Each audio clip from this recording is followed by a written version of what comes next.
Good morning! Ay, afternoon na pala. Grabe, sobrang nabusog ako sa hotpot. Kaso, nag-crave ako ng matamis. So, here we are. And we're gonna do kudaan session. Nagugulon ako lagi sa kudaan. Daddy, anong topic natin, Daddy?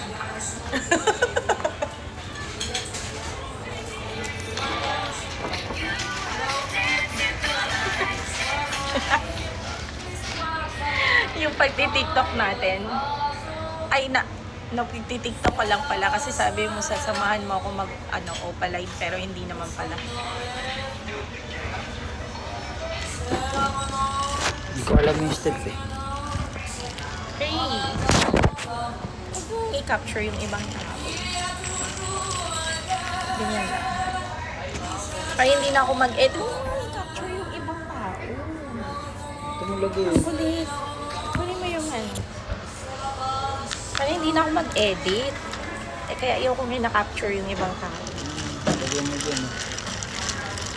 Ayun, hindi na. Hindi tayo maririnig kasi wala akong microphone. So, kailangan nandito siya sa malapit. How are you guys doing?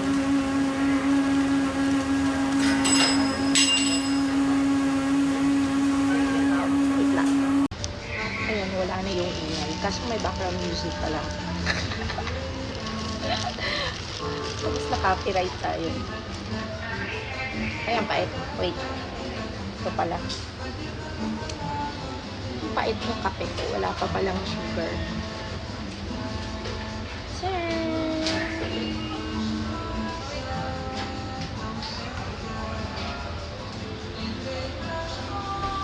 Ay, inubos ko. Hindi kaya sobrang tamis.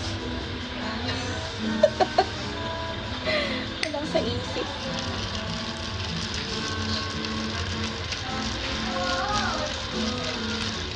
Good vibes muna tayo. Ano kaya natin pag-uusapan? Good vibes lang muna kasi sa labas tayo. Muna tayo yung mga heavy issue.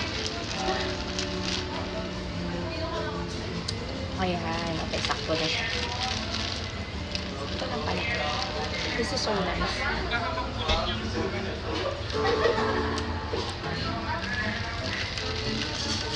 Lagi, ano kaya ano? Ay, oo, kasi ano nga pala. Okay, thank you po. Daddy has vanilla milkshake. Have received that. Here's for Daddy. Anong masarap din yung kanya? Pwede pa try. Pwede pa try. Can you open this? Bakit kaya yung mga mga asawa, mga partner, nakikikain? Ikaw din naman, di ba? Oo lang yun. Ikaw din, nakikikain ka din sa mga pagkain ko. Ano to? Vanilla milkshake na.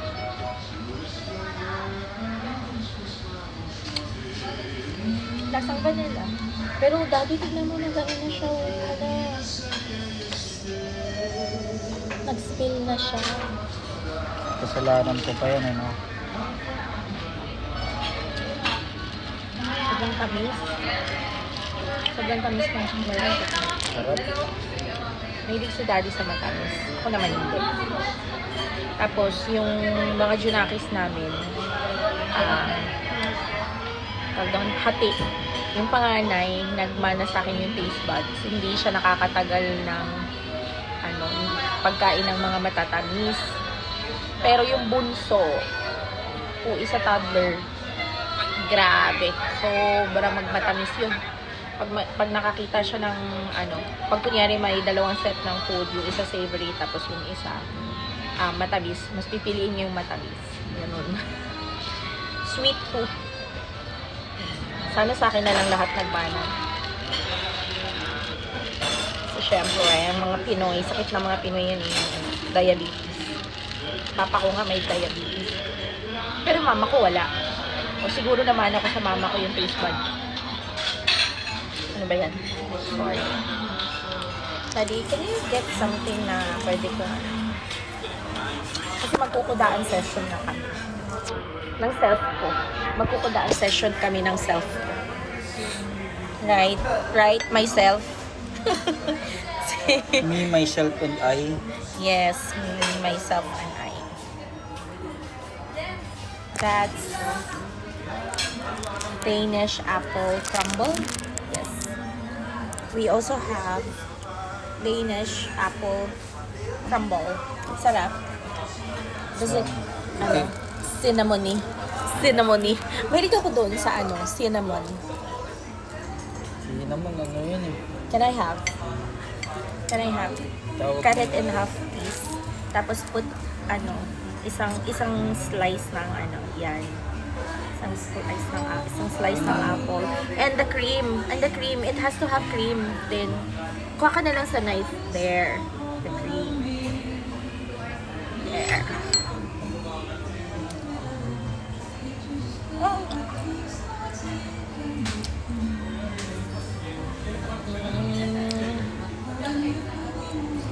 Yum. Palay. Yum, hindi siya masyadong matamis. Mukha lang siyang matamis. Ayan.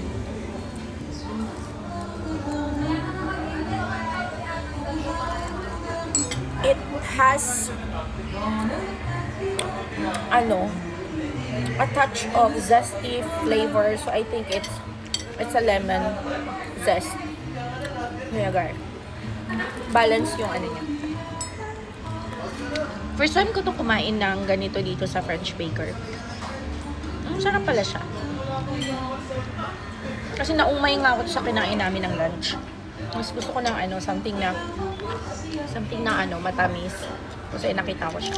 Pero hindi kasi talaga ako mahilig sa matamis. Kaya kung ano lang yung unang nakita ng mata ko, yun na yung in-order ko. Which is ito. At saka mahilig ako sa cinnamon. Yung mukha siyang ano. Diba pag mga apple pie, mga ganon, apple crumbles, mga ganon. Parang ang perfect na pair niya is cinnamon. So, ayun. Kaya ako nag-decide na yun yung orderin ko. Kasi dahil nga mahilig ako sa cinnamon. Order mo, kain ko. Can I have another bite? I mean slice. Ay, too much yan, too much. Ito na lang ang maliit. Ito yung maliit. And then put, ay sa'yo pala yun. Ito na nga.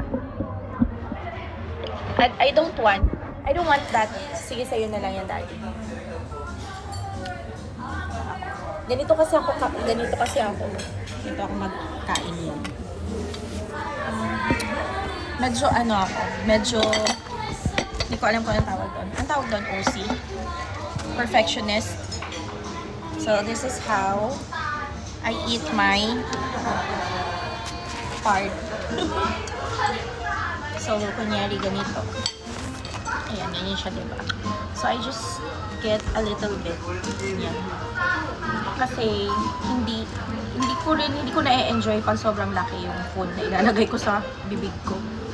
Tapos, titignan ko yung mga parang elements nung pagkain. So, it has cream right?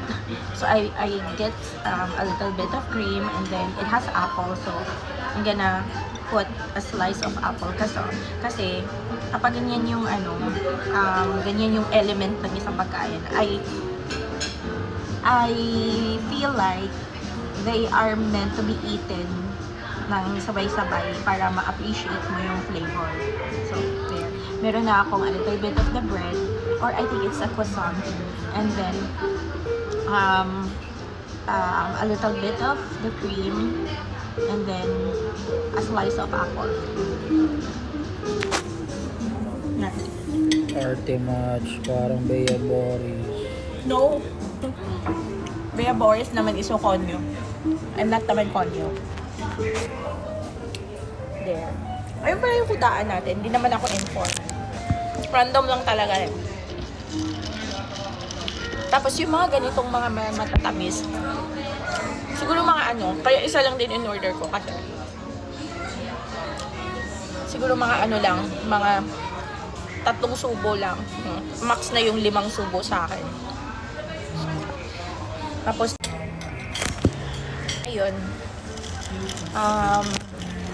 yung mga ganyan, si daddy na yung uubos kapag sobrang dami. Eh di ba dami din siyang uubusin. Kaya ang taba-taba niya na. Lusog. Ang lusog na ng sasawa ko kasi nga kapag di ko nauubos yung mga food. Kasi ano ako eh, ang tawag doon, takaw mata, takaw tingin, takaw mata. Ano yung takaw tingin? Manyakis yun pag takaw tingin. Ingay. Ayun, takaw mata kasi ako. Yun. Kaya, ang ending namin usually pag kumakain kami dalawa, siya yung taga-ubos. Kaya siya yung lumalaki. Kaya ang ginagawa ko, iniisip ko na lang na siya lang yung kakain. Ganon. Tapos ako makikihingi. Para hindi masyadong, kasi sayang 'di ba pag di mo inubos. So, ubusin niya. Ganon.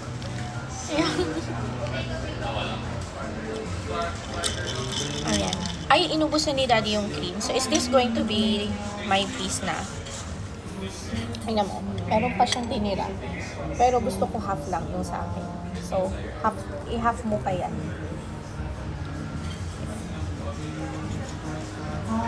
There you go. But I want the one with cream. So, you get this part. Ito yung part. Kung ayaw masina lang eh. Si daddy kaya niyang ipasok yung ganun kalaki sa bunganga niya. Ako kasi hindi. Like this part, kay ano pa yan, mga 3 subo ko yan. Kaya matagal ako kumain. Mga inaabot ako ng mga 1 hour, isang meal. Kaya yung lunch break ko, sakto lang din talaga siya, 1 oras. Para matapos ko yung buong meal ko. It's like that. Look. Tapos, pagkasama ko yung anak ko, yung eldest son. Tatawa siya sa akin kasi sabihin niya sa akin, grabe namang bite yan, mami. Ganun siya. Ayan, so, slice ko pa yan, look. Ano ko pa siya. See, 4 slices pa siya sa akin. Kaso, 2 slices of apples na lang yung 2 slices of apple na lang yung natira. So, yung dalawang slices, wala na silang apple. I'll just have cream na lang. Yeah. Fun fact. Nung elementary ako, I think I was in 2nd grade. Yung teacher ko, hindi ko sure kung grade 2 teacher yung nagsabi sa akin. Tatandaan ko talaga siya. Dapat daw yung food, chinuchew siya up to 36 times. Para yung digestive system mo daw hindi mahirapan kasi na-chew mo na siya dito pa lang sa mataas. Parang ako tumatak siya sa isip ko. So, ang bata ako, pinapractice ko siya. So, syempre nung nalaman ko yung information na yun, pinapractice ko siya. Binibilangan ko pag mag-chew ako. Mas 36 times. So, every time kakain ako, ganun yung ginagawa ko. Hanggang sa lumaki ako, hindi ko namamalayan, ganun na pala ako. So, kaya ang tagal ko kumain. Kasi ang tagal ko mag-chew.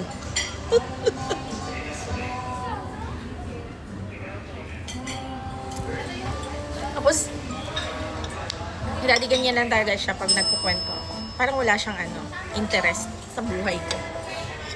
Wala ka ba interest sa buhay ko, daddy?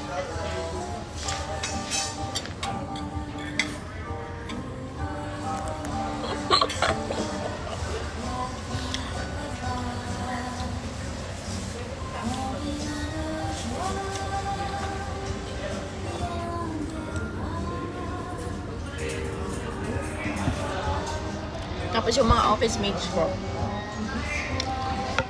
lagi nila ako pinapansin sa pagkakain na kasi nga napakatagal kong kumain, napakatagal kong matapos.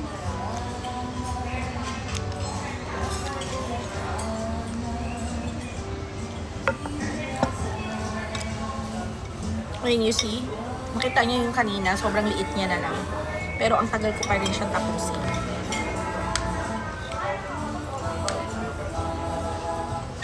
Ano ba yung ganito? Ako lang ba yung ganito? Feeling ko naman normal lang. Marami naman sigurong ganito. May isang slice pa pala ng apple, hindi ko siya nailagay dun sa isa kanina. At saka malinis ako kumain. Ayoko na natatapos akong kumain, tapos maraming nakaano sa na-plate ko. Dapat malinis siya. Kasi pag may mga natitira pa sa plate ko, pakiramdam ng utak ko, hindi pa ako tapos kumain. So, kailangan dapat malinis siya. Ganun ba yun? Ang daddy kasi, ano yan eh. Pag kumain siya, hindi ko alam kung bakit ganun siya. Like yung isang subo na lang na tumpok ng kanin. Ititira niya pa. Paano ba yun? Parang practice ba yun? Culture? Hindi ko alam eh kung ano yun. Kasi, ano explanation ba? May explanation ka ba sa ganun? Kaya ang Pinoy na yun. Na ako, kung talaga ako mapakali kapag may natitira sa pinggan ko. Samantalang si daddy, iba naman siya. Kahit lagi siyang may tira. So, opposite kami ni daddy. Tapos lagi kami nag-aaway, lagi kami nag-argue. Tawag niya sa akin maarte.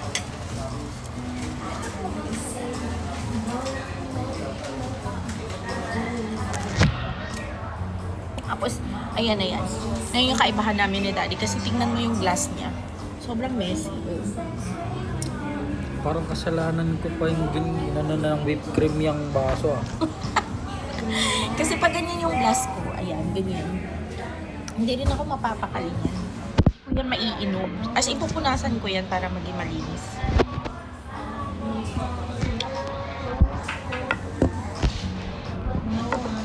Dami ko na bang kuda. Eto, last subo na. Tapos we're all good. All done!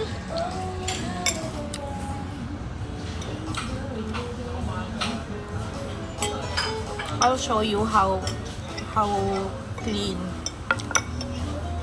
yung plate ko pagtapos kumain.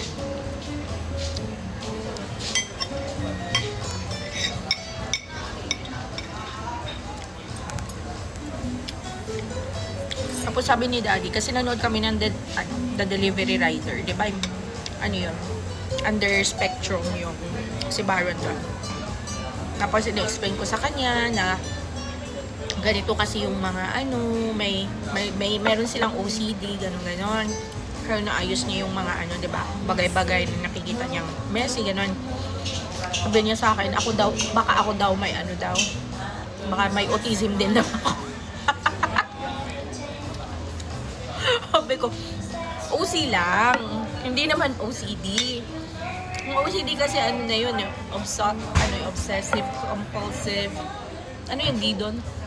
Ayun yung parang niya, yung disease. Disease, parang na siya talaga, yung behavioral disorder na siya. Ganon. Disorder, ganun. Disorder siguro yun. Obsessive compulsive disorder. Ay, hindi ko. May Google natin.